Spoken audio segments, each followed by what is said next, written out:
हमारे जो बेटे जो क्राइम करे वो भी हमारे देश का हिस्सा है, उनकी मानसिकता क्यों नहीं बदल रही है? तो हमारे देश की बेटियों ने अपने हक आवाज़ की लड़ाई लड़ना सीख लिया, जो कि अभी उनको और लड़ना है। हमें जितना महिलाओं को एम्पावर्ड करने की ज़रूरत है, उससे ज़्यादा जो मानसिकता ऐसी पनप रही है उसको ख़त्म करने की ज़रूरत है।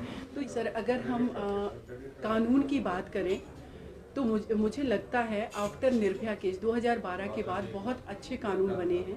आईपीसी में अमेंडमेंट किया गया, सीआरपीसी में किया गया, जुवेनाइल एक्ट में किया गया, बर्मा कमेटी की रिकमेंडेशंस आई। लेकिन अगर हम उनके इम्प्लीमेंटेशन की बात करें तो इम्प्लीमेंटेशन सही ना होने की वजह से क्राइम नहीं रुक पा रहे हैं। सबसे बड़ा कारण है क्योंकि 2000 अगर हम 12 की बात भी देखेंगे, रिसेंटली एनसीआरबी का डाटा है 30% कन्विक्शन रेट है।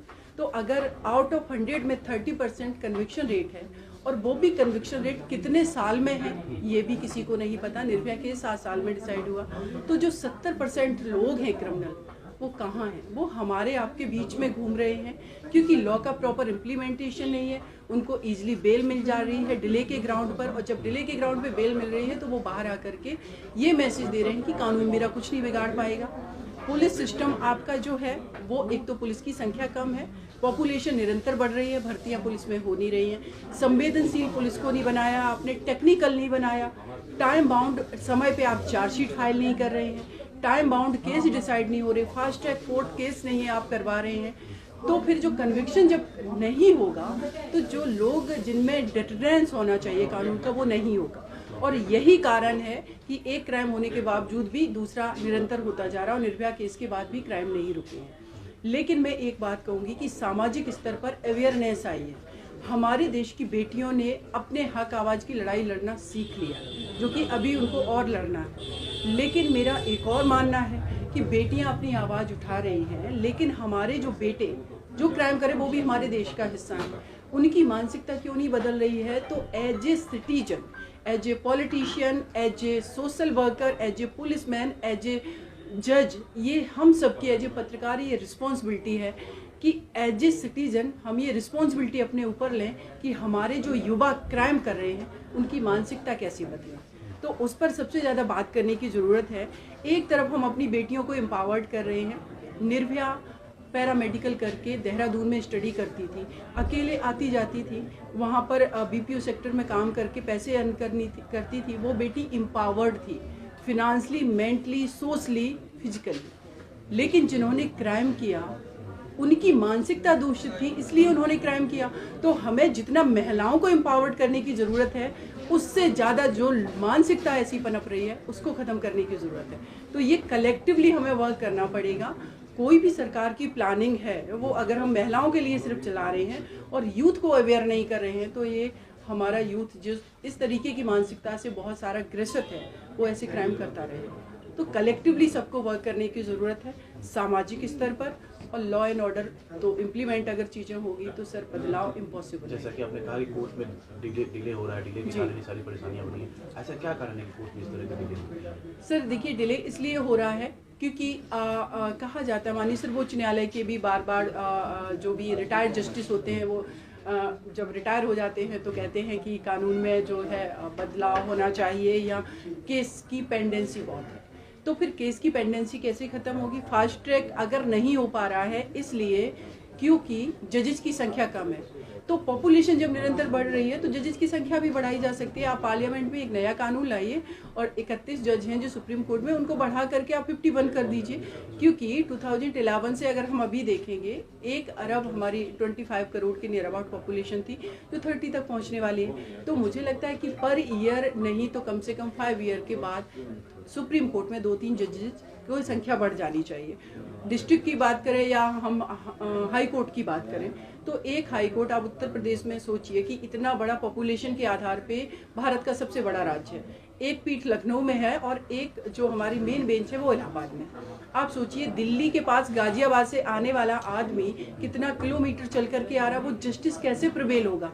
कोई व्यक्ति अगर केस हाई कोर्ट में फाइल भी कर देता है तो उसको फॉलो नहीं कर पा रहा है, वो आ नहीं पा रहा है, जजेस कभी नहीं बैठ रहे हैं, छुट्टियां भी बहुत ज़्यादा होती हैं, बहुत सारे ये कारण हैं। तो इन सबको अगर मुझे लगता है कि टेक्निकल तरीके से प्रॉपर बिल पावर से ठीक कर लिया जाएगा तो ये पेंडेंसी ख़त्म होगी तो हर किसी को जस्टिस मिलेगा।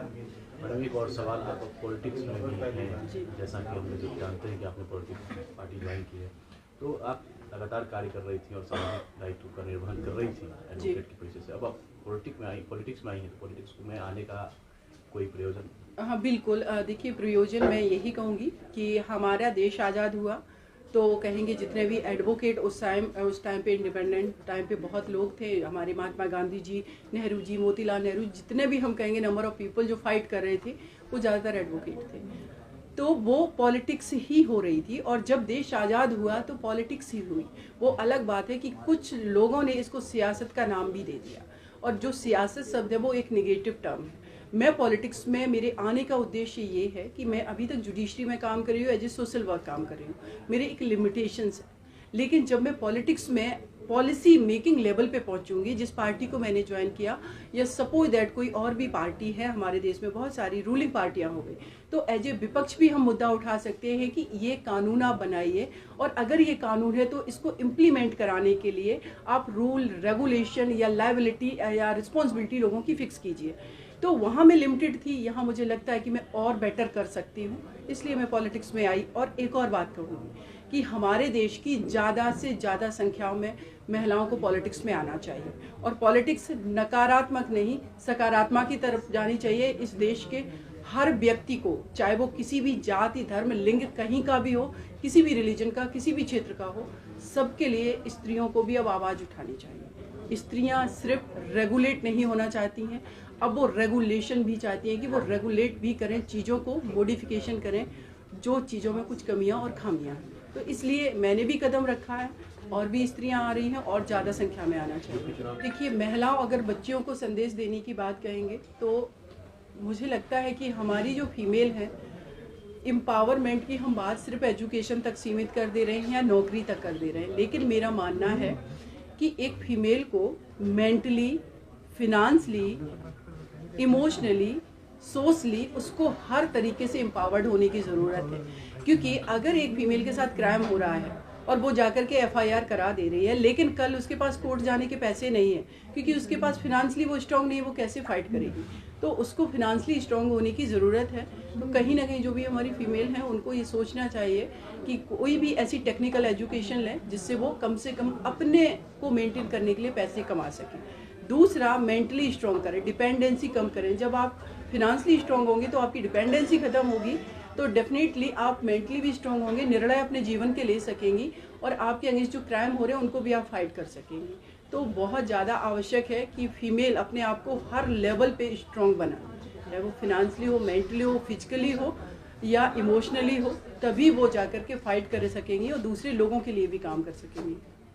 ये मैंने अपनी स्पीच में भी एक बात बोली है, मैं दिल्ली में भले ही रहती हूँ लेकिन कल मैं शाम को जब यहाँ पहुँची छपरा में तो मैं भूल गई कि मैं दिल्ली में रहती हूँ। इतना अपनापन यहाँ पर लोगों ने मुझे दिया और सबसे अच्छी बात ये है कि हमारे देश के यूथ, जिसमें ये जो कहेंगे इनका नाम मंटू यादव जी हैं, इन्होंने जो कार्यक्रम रखा फेस फ्यूचर ऑफ इंडिया, तो इसमें ज़्यादातर यूथ इनके साथ जुड़े, चाहे वो गर्ल्स हों या बॉयज़ हों। तो मैं क्या सभी मानते हैं कि मेरे देश का जो भविष्य है वो युवा है और अगर हमारे युवा इतना क्रिएटिव काम कर रहे हैं, चाहे कोविड के टाइम हो या फिर जो इन्वायरमेंट पर ज़्यादातर बच्चों को जो सम्मानित किया गया, इन्वायरमेंट के लिए उन्होंने काम किया, तो मुझे बहुत अच्छा लगा कि ये बहुत ही अच्छा इनिशिएटिव है। और दूसरा मैं कहूँगी कि भारत की धरती तो पवित्र है ही, लेकिन अगर बिहार की बात करें तो हिस्टोरिकली इस राज्य ने एशिया क्या विश्व में अपना परचम लहराया है। तो यहाँ के युवा जो संघर्ष करके आगे बढ़ रहे हैं, ऐसे यूथ का मैं शुक्रिया अदा करती हूँ कि एक नहीं ऐसे बहुत सारे युवा अभी रिसेंटली अगर कहेंगे 2011 के बाद IAS में सिलेबस जब चेंज हुआ तो अचानक से UPSC में रेशियो गिर गया था बिहार UP के बच्चों के सिलेक्शन का, लेकिन आपके बिहार से, हमारे बिहार से एक बच्चा टॉप कर जाता है यहाँ। तो इसी उद्देश्य से अगर युवा काम कर रहे हैं तो ये मेरे लिए भी बहुत खुशी की बात है और पूरे देश के लिए खुशी की बात है।